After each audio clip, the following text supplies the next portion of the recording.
बिस्मिल्लाहिर्रहमानिर्रहीम। ज़िंदगी एक ऐसी चीज़ है जो देखने में तो काफ़ी लंबा सफ़र महसूस होता है, पर इसको गुज़रते पता नहीं चलता, क्योंकि आपके सामने आप खुद ही मिसाल हो। बचपन से लेकर जवानी तक वक्त गुज़रते महसूस नहीं होता और मौत आकर आपको घेर लेती है। अल्लाह ताला ने आपको ज़िंदगी बतौर अमानत दी है और अब ने आपको सही और गलत दोनों रास्ते दिखाए हैं।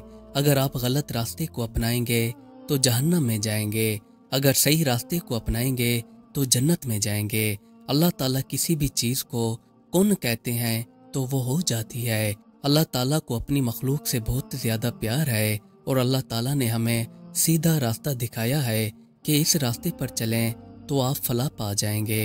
अब हम आपको दो मुख्तलिफ शख्सियात के वाक़यात सुनाने वाले हैं।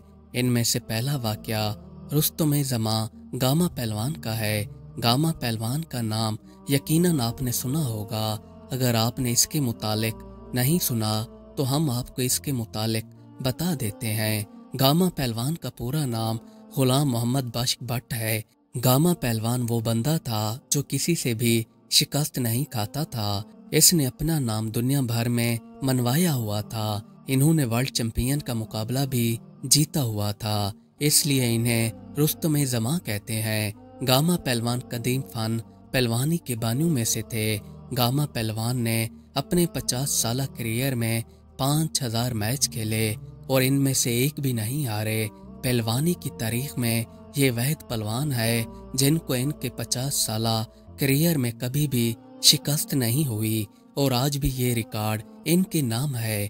गामा पहलवान ने 1902 में एक और कारनामा सर अंजाम दिया था। इसने उस दौर में 1200 किलो वजनी पत्थर को उठाया और ये इस पत्थर को उठाकर अपने सीने तक भी लाया था। ये पत्थर आज भी भारत के बड़ौदा म्यूजियम सयाजी बाग में रखा हुआ है और इसके ऊपर लिखा हुआ है कि ये पत्थर 1902 में गामा पहलवान ने उठाया था। इस पत्थर के मुतालिक वहाँ के म्यूजियम हुकाम का कहना है कि इसको उठाने के लिए हमें हाइड्रोलिक मशीन लाना पड़ती है। अगर इस पत्थर को बंदों के जरिए उठाया जाए तो 25 बंदे मिलकर भी इसको बामुश्किल भी नहीं उठा पाते। माह रमजान का महीना था। गामा पहलवान सहरी के वक्त घर के अंदर बैठे थे। इनको एक जहरीले सांप ने आकर काट लिया और इनको उन्हीं के टांगे घोड़े पर म्यू अस्पताल ले जाया गया। अस्पताल में इनका इलाज होता रहा और सांप के जहर का असर खत्म हो गया। इस तरह गामा पहलवान की जिंदगी बच गई। डॉक्टरों का कहना था कि ये बहुत ही जहरीला सांप था। अगर ये किसी आम बंदे को काट लेता तो उसकी उसी वक्त मौत वाक़ई हो जाती, पर गामा पहलवान ने इस सांप के जहर का लड़कर मुकाबला किया और अल्लाह ताला की तरफ से इसकी जान बच गई। गामा पहलवान का कहना था कि जब इस सांप ने मुझे काटा तो मुझे ऐसे लगा कि जैसे मैं किसी जलते तनूर के अंदर जल रहा हूँ। इसने अपने दांत मेरे बदन के अंदर चुभा रखे थे। मैंने फौरन ही इसको जमीन के साथ रगड़ा तो ये अलग हो गया। इस तरह इनकी जान बच गई। इस वाक़े के 12 साल बाद गामा पहलवान अपने मालिक के हकीकी से जा मिले। इनकी आखिरी वसीयत थी कि इन्हें पीर मक्की साहब के मज़ार के अहाता में दफन किया जाए। इनकी आखिरी वसीयत पर अमल करने के लिए रिश्तेदारों ने पीर साहब के मज़ार का रुख कर लिया। पीर मक्की साहब के मज़ार के अहाता में खुदाई शुरू कर दी गई। यहाँ पर एक मजावर खातून ने देखा कि पीर मक्की साहब के मज़ार के अहाता में खुदाई हो रही है तो ये सीधा कमिश्नर साहब के पास चली आई। यहाँ पर आकर इसने कमिश्नर साहब को दुहाई दी कि पीर मक्की साहब के मज़ार के अहाता में कुछ लोग ज़बरदस्ती खुदाई कर रहे हैं, मेहरबानी करके इनको रोका जाए। कमिश्नर साहब ने इन बंदों को बुलाया और इनका मौक़िफ़ सुना। फिर इस पर काफ़ी लंबी बहस छिड़ गई। दोनों तरफ से बातें सुनी गईं।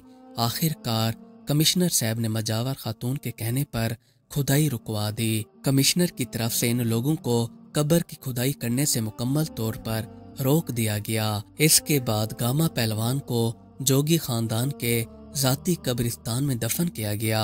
इस तरह इनकी जो आखिरी ख्वाहिश थी वो पूरी ना हो सकी। जबकि कोई दुश्मन भी हो तो वो भी आखिरी ख्वाहिश मरने वाले की पूरी करना फर्ज समझता है। ये दूसरा वाक़या जिसको सुनकर आपके रोंगटे खड़े हो जाएंगे। ये इबरत की एक बदतरीन मिसाल है। 29 अगस्त 1952 को पाकिस्तान के गवर्नर जनरल गुलाम मोहम्मद वफात पा गए। इन्होंने मरते वक्त आखिरी वसीयत की थी कि मुझे मरने के बाद सऊदी अरब के अंदर दफन किया जाए। जब इनकी वफात हो गई तो इनको कराची के अंदर दफन कर दिया गया। फिर इसके बाद इनकी आखिरी वसीयत पर अमल करने के लिए दोबारा खुदाई की गई तो इनके ताबूत को कब्र से निकाल लिया गया। अब यहाँ पर एक डॉक्टर, फौज का कैप्टन, पुलिस एहलकार, 2 गोरखन और गवर्नर के रिश्तेदार भी कब्रिस्तान में मौजूद थे। गोरखन ने जैसे ही ताबूत का ऊपर वाला तख्ता हटाया तो इसके अंदर इन लोगों की नजर गई तो वहां पर एक सांप मौजूद था जो कि ताबूत के अंदर चारों तरफ चक्कर लगा रहा था। गोरखन ने इसको लाठी के जरिए हटाने की कोशिश की मगर इसकी कोशिश नाकाम हो गई। फिर पुलिस वाले ने अपने पिस्टल से 6 फायर सांप के ऊपर किए पर फिर भी सांप को कुछ नहीं हुआ और सांप पूरी तरह से बच गया। यहाँ पर जितने भी आदमी थे ये सब के सब पूरी तरह से हैरान थे कि इतने फायर करने के बावजूद भी सांप बच गया। अब ये लोग पहले से ही अपने साथ डॉक्टर को लाए थे। डॉक्टर साहब ने इनको मशवरा दिया कि सांप ऐसे नहीं मरेगा, आप एक काम करें, बाजार से जाकर एक जहरीला स्प्रे ले आएं। एक बंदा बाजार चला गया और कुछ ही देर बाद स्प्रे लेकर आ गया। अब डॉक्टर के कहने पर संदूक के अंदर स्प्रे छिड़क दिया गया। स्प्रे छिड़कने के बाद डॉक्टर ने कहा अब संदूक को 2 घंटे के लिए बंद कर दो और 2 घंटे के बाद दोबारा खोलें, क्योंकि 2 घंटे गुजरने के बाद सांप मर चुका होगा। फिर 2 घंटे मुकम्मल होने के बाद जैसे ही संदूक से तख्ता हटाया गया तो सांप वैसे का वैसे मौजूद बैठा था। इसे 0 आंच तक नहीं आई थी। जब दोबारा सब लोगों ने ये नज़ारा देखा तो हैरान रह गए और सोचने लगे कि सांप को जरा भी तकलीफ नहीं पहुंची। ये पहले की तरह ही वैसे का वैसे तेजी के साथ ताबूत के अंदर चक्कर लगा रहा था। यूं इन सब लोगों ने आपस में मशवरा किया कि अब क्या किया जाए।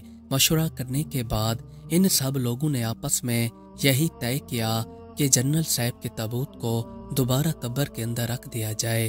क्या पता ये मामला क्या है और क्या राज है। फिर दोबारा गवर्नर जनरल के ताबूत को बंद करके कराची में दफना दिया गया और सुबह एक मशहूर अखबार के अंदर ये खबर शाये थी कि जनरल गुलाम मोहम्मद साहब की लाश को सऊदी अरब नहीं ले जाया गया और वो अब यहीं पर कराची में मदफून रहेंगे। इस तरह इनकी आखिरी ख्वाहिश पूरी नहीं हुई। इस वाक़े से हमें इबरत हासिल करनी चाहिए और ये सोचना चाहिए कि मरने के बाद हमारे साथ क्या सलूक होगा। अगर हम अच्छे काम करेंगे तो जन्नत के हकदार होंगे, अगर हम बुरे काम करेंगे तो जहन्नम के हकदार होंगे। ये फैसला अब आपके हाथ के अंदर है। अगर आप अल्लाह ताला की इबादत की तरफ रजू करते हैं तो कामयाब हैं, अगर आप बुराई की तरफ रास्ता चुनते हैं तो आप नाकाम हैं। इससे बेहतर है कि आप आखिरत की तैयारी करें और लोगों से अच्छे इखलाक के साथ पेश आएं। वैसे भी कौन सा आपने हमेशा इसी दुनिया में रहना है। आप चंद ही दिनों के मेहमान हैं और बहुत ही जल्द अपने रब की तरफ लौट कर जाने वाले हैं। अल्लाह ताला हम सब की बख्शिश फरमाएंगे, आमीन। मज़ीद अच्छी अच्छी वीडियोस देखने के लिए हमारे चैनल को सब्सक्राइब कर लें। शुक्रिया।